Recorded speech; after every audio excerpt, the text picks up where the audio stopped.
Hello నమస్తే welcome to ABN digital exclusive.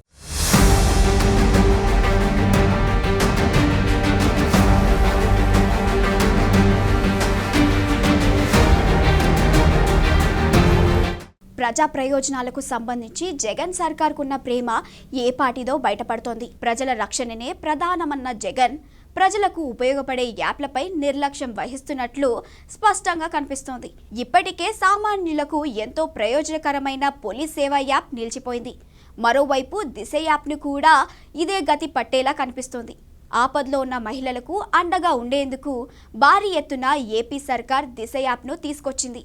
మహిళల వద్ద దిశ యాప్ ఉంటే జగనన్న మీ వెంటే ఉన్నట్లే అని ముఖ్యమంత్రి ప్రతి చోట ఊదరగొడుతూ వచ్చారు. 2020 ఫిబ్రవరిలో రాజమహేంద్రవరంలో దిశ యాప్ను సీఎం జగన్ ప్రారంభించి పోలీసులకు లక్ష్యాన్ని పెట్టి మరీ మహిళలతో ఫోన్లో యాప్ను డౌన్లోడ్ చేయించారు. ఇప్పటి వరకు దాదాపు 1.5 కోటికి పైగా దిశ యాప్ను డౌన్లోడ్లు అయ్యాయి. తాము తీసుకొచ్చిన యాప్కు మంచి గుర్తింపు వచ్చిందని, 4 అవార్డులు కూడా వచ్చాయని పబ్లిసిటీ చేసుకున్నారు. ఆ తర్వాత పెద్ద ఎత్తున పోలీసులకు లక్ష్యాన్ని పెట్టి మరీ మహిళలతో ఫోన్లో యాప్ను డౌన్లోడ్ చేయించారు. కానీ ఇదంతా కేవలం ప్రచారం కోసమే అని మెల్లమెల్లగా బయటపడుతోంది. ఎందుకంటే ఈ యాప్ త్వరలోనే నిలిచిపోయే అవకాశం కనపడుతోంది. దిశ యాప్ తేవడం, దాని ద్వారా మహిళల రక్షణ అని ప్రచారం చేసుకున్న జగన్ సర్కార్ దాని నిర్వహణను మాత్రం గాలి కొదిలేయడంతో ఇది నిలిచిపోయే పరిస్థితికి వచ్చింది.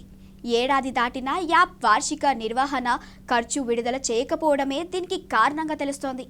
గడువు దాటి 16 నెలలు అవడంతో త్వరలో దిశ యాప్ నిలిచిపోయినా ఆశ్చర్యపోవాల్సిన అవసరం లేదు. యాప్ నిర్వహణకు ఏడాదికి 6 లక్షలు కూడా చెల్లించలేని దుస్థితిలో జగన్ ప్రభుత్వం ఉందా అనే విమర్శలు వ్యక్తమవుతున్నాయి. మహిళలకు ఆపదలో అండగా ఉంటానంటూ గొప్పలు చెప్పిన జగన్ మహిళల కోసమే తెచ్చిన దిశ యాప్ ఆగిపోతే వారికి ఎలాంటి సమాధానం చెబుతారనే విమర్శలు వ్యక్తమవుతున్నాయి. దీంతో పాటు మహిళల రక్షణ కోసమని దిశ పెట్రోలింగ్ వాహనాలు ముఖ్యమంత్రి అట్టహాసంగా 2 ఏళ్ల క్రితం ప్రారంభించారు. దాదాపు 14 కోట్ల రూపాయలతో 163 వాహనాలు కొనుగోలు చేశారు. అయితే వీటిని కొని 2 ఏళ్లు దాటుతున్నా సదరు కంపెనీకి మాత్రం డబ్బులు చెల్లించలేదు. మరోవైపు ఇప్పటికే పోలీసులు సేవా యాప్ నిలిచిపోయింది.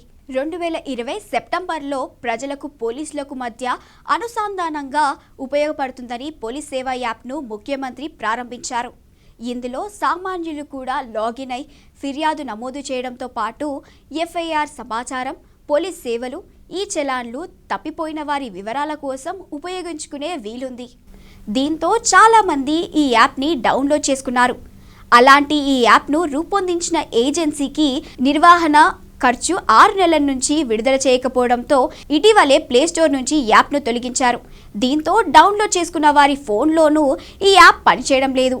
ఇప్పటికే పోలీస్ డేటా సెంటర్లో సర్వర్ల నిర్వహణ తదితర అంశాల బిల్లులను వైకాపా ప్రభుత్వం పెండింగ్లో పెట్టింది. సొంత పార్టీకి ఎడాపెడా నిధులు కేటాయించడం, నచ్చిన కంపెనీలకు బిల్లులు మంజూరు చేయడంపై ఉన్న శ్రద్ధ ప్రజలకు ఉపయోగపడే వాటికి సంబంధించిన నిధులు మంజూరు చేయడంలో మాత్రం కనిపించడం లేదు.